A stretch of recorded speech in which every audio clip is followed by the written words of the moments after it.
Your vehicle is equipped with two power outlets.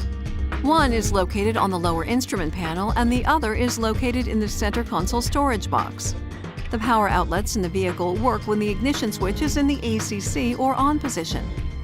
To access the power outlet, open the cap. Leaving a device connected to the power outlet, with the ignition left in the ACC or on position, can discharge the battery, and the vehicle may not start. Please see the manufacturer's owner's manual supplied with your device for detailed information when connecting the device to the power outlet.